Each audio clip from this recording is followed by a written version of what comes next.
Feels like a lackluster end, of course, to GE's days as a conglomerate.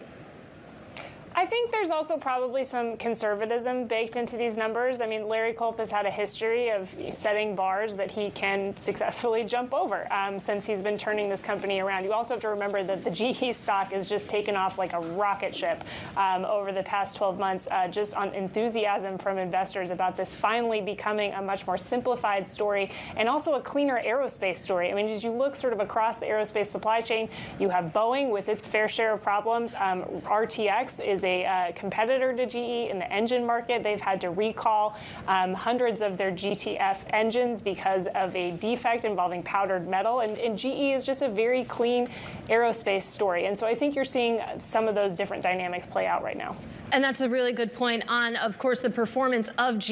It was up 95% in 2023. So clearly already a lot of excitement priced into that stock. But talk a little bit more about the breakup. What does the future look like for the aerospace and the energy businesses as standalone companies?